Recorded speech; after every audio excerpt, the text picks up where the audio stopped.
অভিলাষ, ওই বড় পিসগুলো আগে ভেজে নে তো, বিকেলের দিকে খদ্দের বেশি আসবে। হ্যাঁ দাদু, প্রায় হয়ে এসেছে। তুমি আগুনটা একটু দেখো, বেশি জ্বলে গেলে পুড়ে যাবে সব। ঠিক আছে, তুই মশলা মাখাতে থাক, আমি আগুনটা দেখছি এখন। বাহ, বেশ সুন্দর গন্ধ তো আসছে এখান থেকে। আমাকে 2 প্লেট চিকেন ফ্রাই দাও তো। শহরের বড় দোকানের চেয়েও ভালো লাগছে গন্ধটা। দেখি স্বাদ কেমন হয় খেতে। এই নিন বাবু, গরম গরম দিলাম।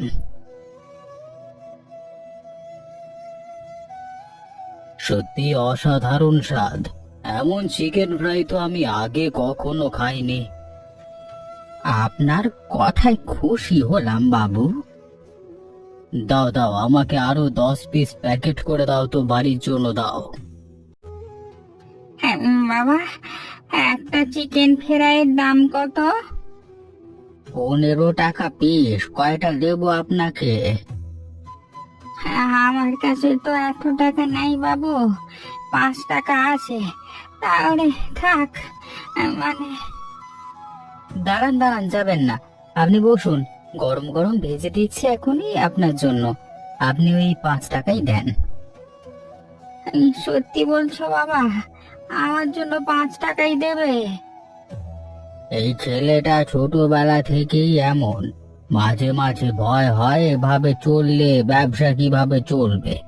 তবু মনটা তো ঠিক জায়গাতেই আছে। এটাই সবচেয়ে বড় সান্ত্বনা আমার কাছে বুড়ো বয়সে।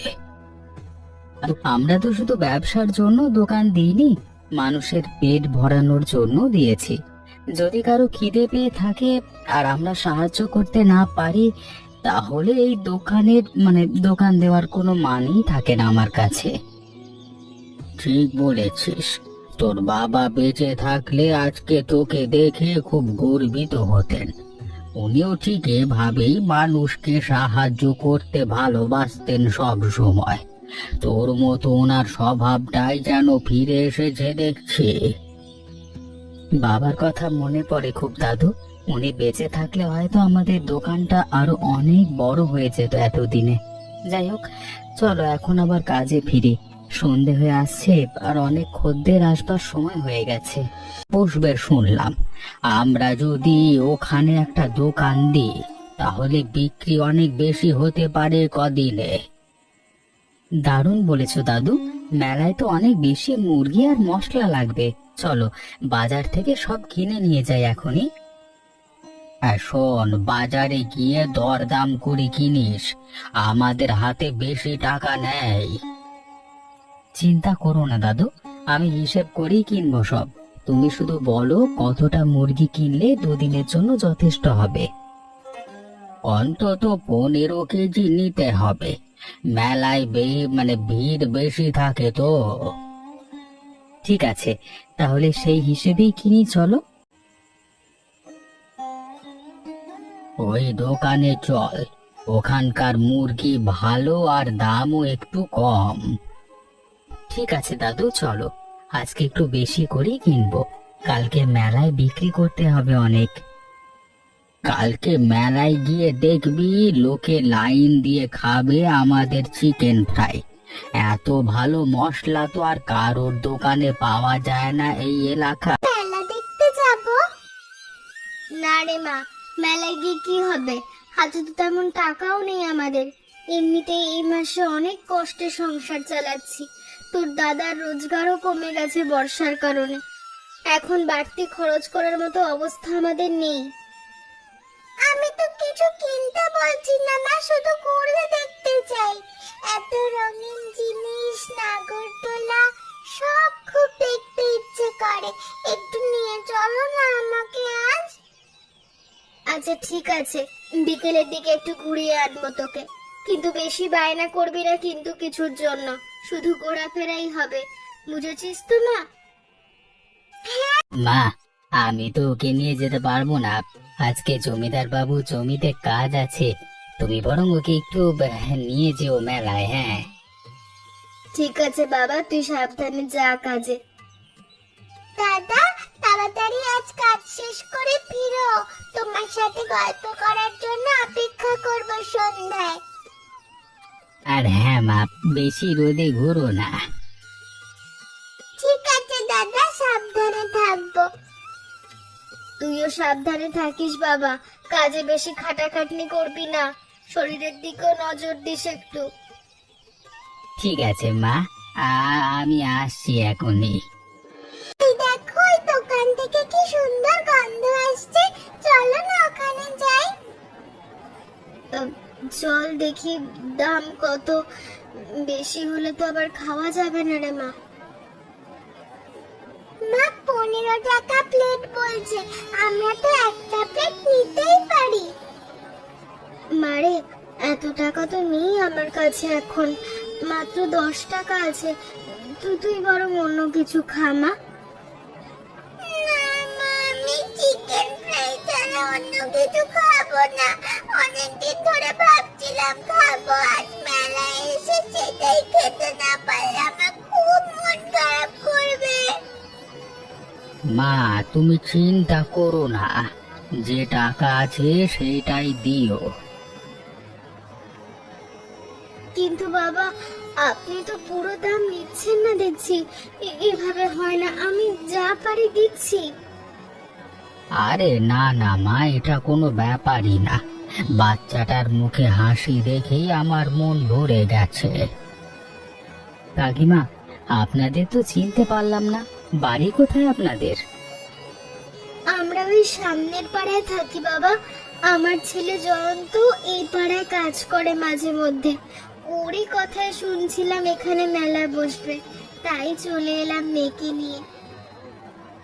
জয়ন্ত? ও তো আমার বন্ধু কাকিমা, আমার নাম অভিলাষ। ও, তুমি তাহলে অভিলাষ? ও তোমার কথা বলতে বলতে তো ক্লান্তও হয় না। হ্যাঁ দাদা, জয়ন্ত দাদা তোমার কথা প্রায় বলে, তোমার নাকি চিকেন ফ্রাইয়ের দোকান আছে। আর শোনো বোন, তোমার যখনই চিকেন ফ্রাই খেতে ইচ্ছে করবে আমার কাছে চলে আসবে, কোনো টাকা লাগবে না। সত্যি দাদা? কাকিমা, জয়ন্তকে আমি অনেক খুঁজেছি, কিন্তু দেখা হয় না কিছুদিন ধরে। ওকে বলবেন আমার সাথে একটু দেখা করতে, খুব মিস করছি ওকে আজকাল। বলে দেব দাদা, তুমি চিন্তা করো না। বলবো বাবা, আজ রাতে ফিরলেই তোমার কথা বলবো। আসছি দাদা, আবার আসবো কিন্তু। অবশ্যই এসো বোন, অপেক্ষায় থাকবো। বাবা, তোমার মতো ছেলে সত্যি খুব কম দেখা যায় গো আজকাল। এই বয়সে এত উদারতা, এত মায়া মানুষের প্রতি, দেখে মনটা ভরে গেল আমার গো। বিধাতা তোমার দোকানের উন্নতি করুন, তোমাকে অনেক আশীর্বাদ করি বাবা।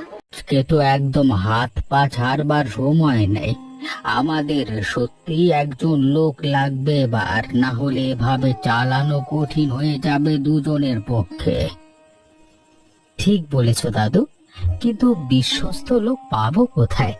এমন কাউকে দরকার যে সততার সাথে কাজ করবে, টাকা পয়সার হিসেবেও গোলমাল করবে না। সেটাই তো ভাবনা। দাদু চলো বাড়ি যাই এখন। আমাদের ব্যবসাটা যেভাবেই হোক চালিয়ে যেতে হবে, আর অল্প লাভ হলেও তো আমাদের ভালোই চলে যাচ্ছে, আর গরিবদেরও সাহায্য করা হয়ে যাচ্ছে। এটাই তো সব থেকে বড় পাওয়া, অসহায় মানুষের পাশে দাঁড়ানোর থেকে ভালো কাজ আর কি হতে পারে। হ্যাঁ, সব সময় আমরা সে চেষ্টায় থাকবো। আজকে জমিদার বাবু বলে দিলেন বর্ষা শুরু হয়ে গেছে, এখন আর মাঠের কাজ হবে না, তাই আমাকে আর লাগবে না। এতদিন ধরে যে কাজ করছিলাম তাও হঠাৎ করে শেষ হয়ে গেল একদিনই, কি করব বুঝতে পারছি না এখন মা। এ কি বলছিস বাবা? এমনিতেই টানাটানি সংসারে আমাদের, তার উপর কাজ চলে গেলে চলবে কি করে? আমি তো কিছুই বুঝতে পারছি না। চিন্তা করিস না, তুই আগে হাত মুখ ধুয়ে বস তো, পরে ভাবা যাবে।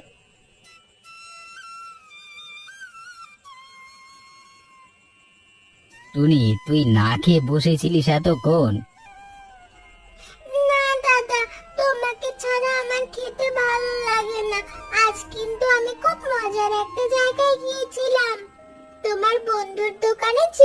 ফ্রাই খেয়েছি, একদম ফ্রি দিয়েছে ওরা আমাকে। কার দোকানে? তোর বন্ধু অভিলাষের দোকানে গিয়েছিলাম রে আজকে, ওর দাদুর সাথেও দেখা হলো। খুব ভালো মানুষ রে ওরা বাবা, টুনির জন্য তো চিকেন ফ্রাই ফ্রিতেই দিল। অভিলাষ, ওর এত কথা কতদিন ভাবছিলাম, কাজের চাপে দেখা করতে পারিনি ইদানিং। ও তো সবসময় এমনই, অন্যের জন্য নিজের ভালোটাও ছেড়ে দিতে পারে। ছোটবেলা থেকে এমন স্বভাব ওর। দাদা, ওই দাদাটা খুব ভালো, আমাকে বললো যখন খুশি আসতে পারো আমার দোকানে। ও তোকে দেখা করতে বলেছে বাবা, কাল সকালে একবার ওর দোকানে গিয়ে দেখা করিস। ঠিক আছে মা, কালকে সকালেই যাব ওর কাছে। যা বাবা যা, গিয়ে ঘুমিয়ে পড়, কাল সকালে উঠে সময় মতো যাস, দেরি করলে আবার ব্যস্ত হয়ে যাবে ও দোকানের কাজে। দাদা, কাল যখন অভিলাষ দাদার কাছে যাবে আমাকেও নিয়ে যেও না, আমার দোকানে যেতে খুব ভালো লাগে। ঠিক আছে বোন, তুইও চল আমার সাথে। ওর সাথে দেখা হলে হয়তো ভালো কিছু খবরও পেতে পারি আমরা। ঠিক আছে, এখন সবাই ঘুমিয়ে পড়ো, অনেক রাত হয়েছে। তো কতদিন পর দেখা হলো তোর সাথে। আরে না রে না, কাজের চাপে সময় পাইনি আসবার। মা বলল তুই নাকি টুনিকে ফ্রি চিকেন ফ্রাই খাইয়েছিস। তুই তো একদমই বদলাসনি, আগের মতোই আছিস এখনো। তুই তো জানিসই আমাকে, বদলাবো কি করে বল। বসো বাবা বসো, শুনলাম তোমার কাজ নাকি চলে গেছে জমিদার বাবুর কাছ থেকে। হ্যাঁ কাকা, তাই তো এখন কি করব বুঝতে পারছি না। মায়ের কাছে শুনলাম তোমরা নাকি এখানে ভালোই ব্যবসা করছো, তাই ভাবলাম একবার এসে দেখা করে যাই তোমাদের সাথে, মনটা একটু হালকা হবে ভেবে আর কি। দাদু, আমরা তো লোক খুঁজছিলাম, জয়ন্তকে বললে কেমন হয়? ও তো বিশ্বস্ত ছেলে, আমি ছোটবেলা থেকে চিনি ওকে। ওর চেয়ে ভালো লোক আর পাবো না আমরা কোথাও। সত্যি বলছিস অভিলাষ, তুই আমাকে কাজে নিতে চাস তোর দোকানে? আমিও সেটাই ভাবছিলাম বাবা। জয়ন্ত, তুমি কি আমাদের দোকানে কাজ করবে? ভালো মাইনে দিতে পারবো না প্রথমে, কিন্তু ব্যবসা বাড়লে তোমার অংশ ধীরে ধীরে বাড়বে। সত্যি বলছো কাকা? অবশ্যই রাজি আমি, কালকে থেকেই কাজটা শুরু করে দেব। আজ থেকেই শুরু কর তাহলে। ধন্যবাদ তোদের দুজনকে, আমি জানি না কিভাবে এই উপকার শোধ করব তোদের। উপকার শোধের কথা ভাবতে হবে না বাবা, তুমি ভালো কাজ করলেই। আমার তো আসবার পর থেকে ব্যবসাটা একদম বদলে গেছে দেখছি। আগে যেখানে দিনে 50 প্লেট বিক্রি হতো কষ্ট করে, এখন সেখানে 100-র বেশি বিক্রি হচ্ছে অনায়াসে। তোমাদের ভালোবাসা দিয়ে তো এসব সম্ভব হয়েছে কাকা। না রে, তোরও তো অনেক অবদান আছে এতে। তুই আসবার পর থেকে আমাদের কাজের গতি বদলে গেছে, এখন অনেক বেশি অর্ডার সামলাতে পারি আমরা একসাথে 3 জনে মিলে। জয়ন্ত, তাড়াতাড়ি আরো 10 প্লেট রেডি করো তো, ওই কোণের টেবিলে অনেকক্ষণ ধরে অপেক্ষা করছে সবাই। হচ্ছে হচ্ছে, দাদু তেলটা একটু বেশি গরম করো। এই তো জীবন বাবা, কষ্ট আছে ঠিকই, কিন্তু আনন্দ আছে অনেক তোদের সাথে থেকে। দাদু, তুমি তো এখনো আমাদের চেয়ে বেশি দ্রুত কাজ করো দেখছি। এই বয়সেও এত এনার্জি পাও কোথা থেকে? একটু শিখিয়ে দিও তো আমাদেরও, আমাদেরকেও। ঠিক বলেছিস, এভাবে যদি ব্যবসা বাড়তে থাকে তাহলে আমাদের সত্যি আরেকজন লোক লাগবে খুব শীঘ্রই। হয়তো লাগবে, দেখা যাক আরো কিছুদিন কেমন যায়। এখন কথা না বলে হাত চালা, তোরা দুজন, খদ্দেররা অপেক্ষা করছে। পৌরসভা থেকে এসেছি।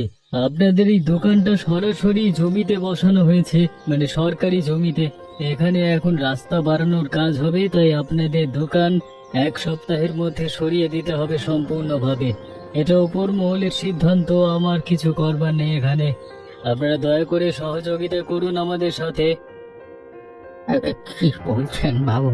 এই দোকানই তো আমাদের একমাত্র রুজি রুটি। বাবু, আমরা এখানে অনেক বছর ধরে ব্যবসা করছি, হঠাৎ করে এভাবে সরে যেতে বললে আমরা কোথায় দাঁড়াবো বলুন তো? এই দেখুন, এটা সরকারি সিদ্ধান্ত, আমার হাতে কিছু নেই। এই সপ্তাহের মধ্যে সরিয়ে নিতে হবে সবকিছু, এটা এখানকার নিয়ম। দাদু, এখন আমরা কি করব বলো তো? এত কষ্ট করে দোকানটা দাঁড় করালাম, আর মাত্র এক সপ্তাহের মধ্যে সব সরিয়ে দিতে হবে। আমারও তো এখানে কাজ শুরু করে কিছুদিন হলো, কি যে হবে বুঝতে পারছি না কিছুই আমার। চিন্তা করিস না, যা হোক একটা ব্যবস্থা তো হবেই। আমরা তিনজন একসাথে আছি, একসাথে থাকলে যে কোনো বিপদ পার করা যায়। চিন্তা করে তো লাভ নেই এখন বাবা। দাদু, আপিল করবার সুযোগও আছে, চাইলে আমরা পৌরসভায় গিয়ে একবার কথা বলে দেখতে পারি। ঠিক আছে, কালকে সকালেই যাই আমরা তিনজনে মিলে। হ্যাঁ, একবার চেষ্টা করে দেখাই ভালো। বসে বসে শুধু চিন্তা করলে তো কোনো সমাধান বের হবে না, কিছু একটা তো করতেই হবে আমাদের এখন। ঠিক আছে, তাহলে কালকে সকালেই বের হব সবাই মিলে। এই ব্যবসাটা তো আমার জীবনে অনেক বড় ভরসা হয়ে উঠেছে কয়েকদিনেই, এভাবে হারিয়ে যেতে দিতে পারি না আমরা কেউই। যাই হোক, আজকে রাতটা মন খারাপ করে না থেকে কালকে যা হওয়া দেখা যাবে। ঠিক বলেছিস বাবা, এখন চল সবাই বাড়ি ফিরিয়ে। মোর যা সঞ্চয় আছে তা দিয়ে তো এক টুকরো জমিও কেনা সম্ভব না। ব্যবসায় লাভ তো হচ্ছে সামান্যই, এত বড় খরচ সামলানোর মতো টাকা নেই আমাদের হাতে কারো কাছে এখন। তাহলে কি সত্যি দোকান বন্ধ করে দিতে হবে বাবু? এতদিন আমার একটা কাজ ছিল, একটা জায়গা ছিল দাঁড়ানোর, সেটাও যদি হারিয়ে যায় তাহলে আবার আগের মতো বেকার হয়ে যাব আমি। জানি না রে বাবা, এই মুহূর্তে কোনো উপায় দেখছি না আমি। দেখা যাক, উপরওয়ালা নিশ্চয়ই কোনো না কোনো পথ দেখাবেন আমাদের। আমরা তো পৌরসভায় গিয়েছিলাম, ওরাও তেমন কোনো ভরসা দিতে পারলো না, বললো সময় বাড়ানো যেতে পারে হয়তো, কিন্তু জমি তো আমাদেরই কিনতে হবে শেষমেশ। মনে হচ্ছে সব শেষ হয়ে যাবে দাদু, এত কষ্টের ব্যবসাটা এভাবে হারিয়ে যাবে ভাবতেই বুকটা ভেঙে যাচ্ছে আমার।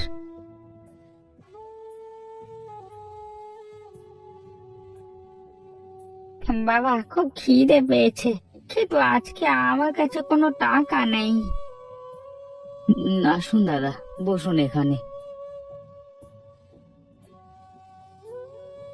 এই নিন চিকেন ফ্রাই, কোনো টাকা লাগবে না আপনাদের কাছ থেকে, আপনার কাছ থেকে। কিন্তু বাবা, তোমরা তো নিজেরাই বিপদে আছো শুনলাম, আমাকে ফ্রি খাওয়ালে তোমাদের আরো ক্ষতি হবে না তো? না দাদা, আপনার খিদে মেটানোই এখন বেশি জরুরি, বাকি সব পরে দেখা যাবে। তোমার মতো ছেলে সত্যি বিরল বাবা। তুমি নিয়মিত এসো বাবা, আমাদের যতদিন সামর্থ্য থাকবে ততদিন তোমাকে খালি পেটে ফিরিয়ে দেব না। ঠিক আছে দাদু, ও ভগবান আপনাদের সবার মঙ্গল করুন।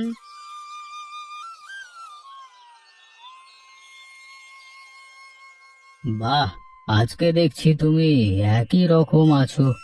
এত সমস্যার মধ্যেও একজন গরিব মানুষকে বিনা পয়সায় খাওয়াতে দ্বিধা করলে না, এটাই তো আসল মানুষের পরিচয় বলে আমি মনে করি। বাবু, আপনি আবার এসেছেন? হ্যাঁ, এই দিক দিয়ে যাচ্ছিলাম, ভাবলাম একবার দেখা করে চাই, তোমাদের দোকান কেমন চলছে। হ্যাঁ, তোমাদের সবার মুখ এত মলিন কেন আজকে? দেখুন বাবু, সরকার থেকে নোটিশ দিয়েছে, এই জমিতে নাকি রাস্তা হবে, এক সপ্তাহের মধ্যে দোকান সরিয়ে নিতে বলেছে, কিন্তু নতুন জমি কিনবার মতো টাকা তো আমাদের নেই এখন। এত কষ্ট করে দোকানটা দাঁড় করিয়েছিলাম বাবু, জয়ন্ত কাজ করা শুরু করেছিল কিছুদিন হলো, এখন যদি সব বন্ধ হয়ে যায় তাহলে তিনজনেরই খুব বিপদ এবং ক্ষতি হয়ে যাবে একসাথে। আচ্ছা, তোমরা তো চিন্তা করো না, আমি আমার পরিচিত কয়েকজনের সাথে কথা বলে দেখছি। বাজারের কাছে একটা জায়গা খালি আছে বলে জানি, ওখানে হয়তো ব্যবস্থা করা যাবে তোমাদের জন্য শীঘ্রই। তোমরা শুধু আর কয়েকটা দিন ধৈর্য ধরো, আমি খবর নিয়ে তোমাদের জানাবো। সত্যি বলছেন বাবু? তোমরা গরিবের পাশে দাঁড়াও, বিনা পয়সায় খাওয়াও যাদের কিছু নেই তাদের।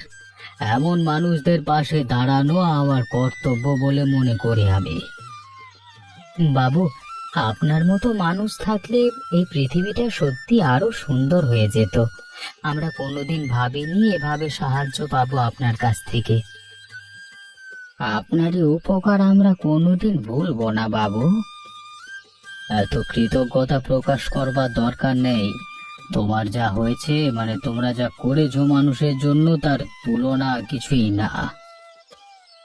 তবুও বাবু, আপনি না থাকলে আমরা এই বিপদ থেকে বেরোতে পারতাম না। এই ঋণ আমরা কখনো ভুলবো না। দেখো তো, এত সুন্দর বড় দোকান হয়ে যাচ্ছে আমাদের জন্য। সত্যি অবিশ্বাস্য লাগছে দেখতে। এত বড় জায়গা, এত সুন্দর করে সাজানো, ভাবতেই পারছি না এটা আমাদেরই দোকান হতে চলেছে। আমিও ভাবিনি এভাবে আমাদের ভাগ্য বদলে যাবে। এই দোকানে তো অনেক বেশি লোক একসাথে বসে খেতে পারবে, ব্যবসা আরো অনেক বড় হবে এবার আমাদের তিনজনের মিলে। ভাবতেই ভালো লাগছে খুব। জানিস, আমি কখনো ভাবিনি জীবনের এ বয়সে এসে এত বড় একটা দোকান দেখতে পাবো নিজের। তোদের দুজনের পরিশ্রম আর সততাই আজকে আমাদের এই জায়গায় নিয়ে এসেছে। আমি গর্বিত তোদের নিয়ে খুব। দাদু, তুমি না থাকলে তো আমরা কেউই এখানে পৌঁছাতে পারতাম না। সত্যি দাদু, তোমার আশীর্বাদ ছাড়া আমরা কিছুই করতে পারতাম না। এত আজকে এই নতুন দোকানের উদ্বোধন হচ্ছে। আমি চাই তোমরা এখন থেকেই আরো বড় উন্নত হও। তোমরা গরিবদের পাশে দাঁড়াও বলেই আমি তোমাদের এই দোকান করে দিলাম। এটা কোনো দয়া না, এটা তোমাদের প্রাপ্য ছিল সত্যি। বাবু, আপনার কাছে আমরা চিরকৃতজ্ঞ থাকব। এই দোকানের প্রতিটা ইট যেন আপনার আশীর্বাদের সাক্ষী হয়ে থাকবে। আমরা কথা দিচ্ছি, এ বিশ্বাস কখনো ভাঙবে না। বাবু, আপনার এই উপকার আমরা কোনো দিন শোধ করতে পারবো না। শোধ করবার দরকার নেই বাবা। তোমরা শুধু এভাবেই মানুষের পাশে দাঁড়াও, এটাই আমার একমাত্র চাওয়া তোমাদের কাছে। কথা দিলাম বাবু, এই নীতি থেকে আমরা কখনো সরবো না। সত্যি খুব সুন্দর করে সাজিয়েছো দোকানটা, দেখেই মনটা ভরে যাচ্ছে আমার। অবশ্যই বোন, তুমি যখন খুশি চলে আসবে। আজকে থেকে এই দোকান শুধু আমাদের না, তোমাদের সবার। তোমাদের এই সাফল্য দেখে সত্যি খুব ভালো লাগছে বাবা। জয়ন্ত তো এখন একটা ভালো জায়গায় কাজ করছে, সংসারের চিন্তা অনেকটাই কমে গেছে এখন আমাদের। কাকিমা, জয়ন্ত আমার আসল ভাইয়ের মতোই, ওর কোনো চিন্তা করতে হবে না আপনাকে আর। দেখো, একটা ছোট দোকান থেকে আজকে আমরা কত দূর এসে গেলাম। এটা শুধু ব্যবসার সাফল্য না, এটা মানুষের প্রতি মানুষের ভালোবাসা আর বিশ্বাসের গল্প, যেটা আমরা সবাই মিলে তৈরি করেছি একসাথে। ভগবান তোমাদের সবাইকে ভালো রাখুন। তোমরা যেন এভাবেই সবসময় গরিব মানুষের পাশে দাঁড়াতে পারো। আজকের এই দিনটা আমি সারা জীবন মনে রাখবো। আজকে থেকে 10 বছর পর যখন এই দোকানের গল্প কেউ শুনবে, তখন যেন বলে যে একটা ছোট্ট চিকেন ফ্রাইয়ের দোকান শুধু ব্যবসা করেনি, মানুষের ভালোবাসাও ছড়িয়েছে চারপাশে। এটাই আমার শেষ ইচ্ছে তোদের কাছ থেকে। তোমার এই ইচ্ছা আমরা পূরণ করবই দাদু, কথা দিলাম। আজকে এখানে সবার